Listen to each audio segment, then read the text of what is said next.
حضرت عباس سے کسی نے کہا تھا اللہ کی سب سے بڑی نعمت، تو بخاری اٹھانا، فرمانے لگے محمد نعمت اللہ، بخاری ہے بخاری، فرمایا محمد اللہ کی سب سے بڑی نعمت ہے، صلی اللہ، یہ سب سے بڑی نعمت ہے۔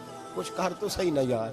ایک مجھے کہنے لگا نہیں وہ 9 ربیع الاول کو آئے تھے، تو میں نے کہا 9 کو میلاد مناؤ، کوئی مسئلہ نہیں، 9 کو میلاد مناؤ، کوئی مسئلہ ہی نہیں، ہم تو سارا سال مناتے ہیں، بس 9 کو مناؤ نا بھائی۔ کون کہتا ہے عید نہیں ہم کہتے؟ میں نے کہا چلو جشن میلاد کہہ لیا کرو، میلاد ہی کہہ لو، یہ کہہ لو، تم نے خوشی منانی ہے تو محفل میلاد کہہ لو، نہ عید کہو، عیدیں 2 ہی ہیں۔ میں نے کہا نہیں وہ بھی تیری غلطی ہے، میرے نبی نے کہا ہر جمعہ میری امت کی عید ہے۔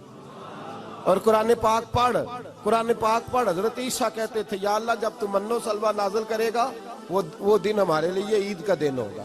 اور سیاستہ پڑھ۔ حضرت عمر کہا کرتے تھے جس دن دین مکمل ہوا یوم اکملت، جس دن دین مکمل ہوا یوم اکملت لکم، یہ آیتیں نازل ہوئی تو فرمایا وہ دن ہمارے لیے عید کا دن تھا۔ یہودی ہمیں کہتے تھے یہ آیتیں ہم پہ آتی تو ہم عید مناتے، یہ بھی تیری غلطی ہے کہ عیدیں 2 ہی ہیں۔ رب جب بھی کسی کو دید کرائے وہ عید کا ہی دن ہوتا ہے، وہ عید کا ہی دن ہوتا ہے بھائی۔ ہمارے لیے سب سے بڑی عید یہ ہے، اس لیے کہ باقی عیدیں اسی عید کا صدقہ ہے، صلی اللہ تعالی علیہ۔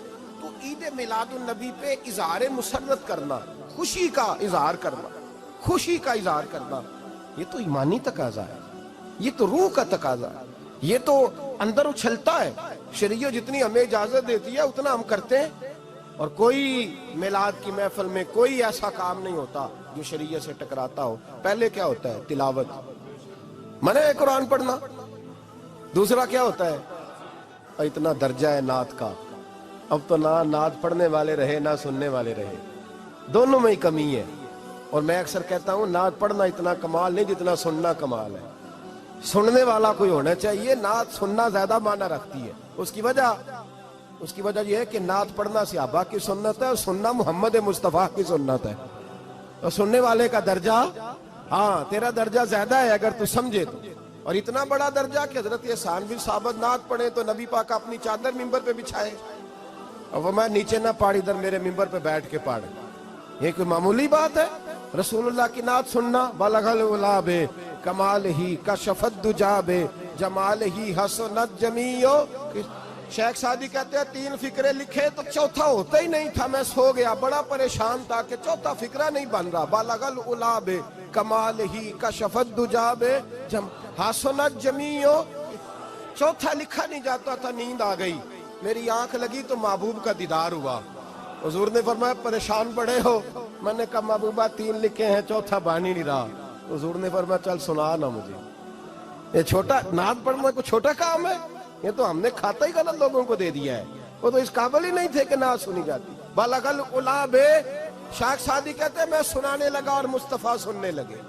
بلغ العلا بے کمال ہی کشفت دجا بے جمال ہی حسنت جمیع خصال ہی۔ تو حضور نے فرمایا چل سعدی کہہ دے صلو علیہ وآلہ، کہہ دے صلو علیہ وآلہ۔ فرماتے میں کہتا جاتا تھا اور مصطفیٰ مسکراتے جاتے۔ کوئی چھوٹا درجہ ہے نعت؟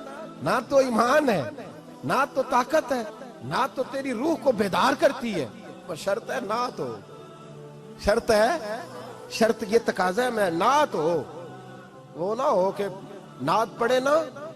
میرے حضرت صاحب فرماتے ہیں نعت کا مقصد ہے جب بندہ نعت پڑھے تو اس کا دل نبی پاک کے گنبد کی طرف جائے، جب نعت سنے تو اس کی توجہ رسول پاک کی جانب جائے، یہ نہ ہو کہ نعت سنے تو توجہ گانے کی جانب جائے، یہ نہ ہو کہ نعت ہو رہی ہو تو لوگ کہیں، میرے کان میں لوگ کہہ دیتے، آپ یقین کریں محفل میں بیٹھے لوگ کہتے ہیں فلانے گانے کی طرز پہ لاندہ دی، تو کدھر گیا دھیان اس کا؟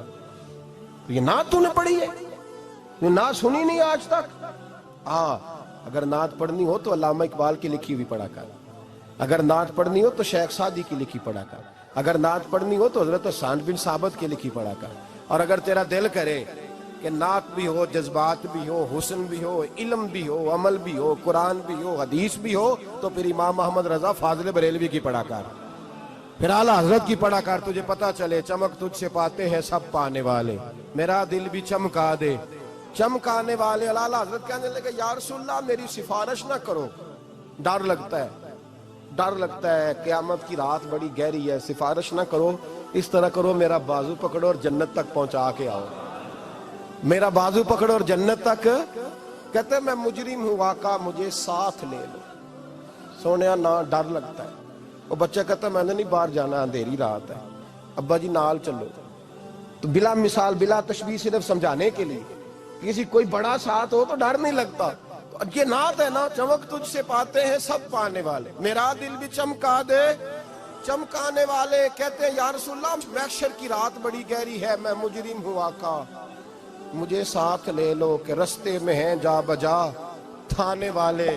سونے جرم کر کے آیا اور پکڑا نہ جاؤں کہیں، مہربانی کر مجھے پردوں میں چھپا لے، مجھے مدثر اور مزمل کی چادر کے نیچے کر لے، میں مجرم ہوں آقا مجھے ساتھ لے لو کہ رستے میں ہیں جا بجا تھانے والے. اور پھر تڑپ اٹھے، کہنے لگے کوئی یہ نہ سمجھے وہ چلے گئے، تو زندہ ہے واللہ تو زندہ ہے واللہ، میری چشم عالم سے چھپ جانے والے، میری چشم عالم سے چھپ جانے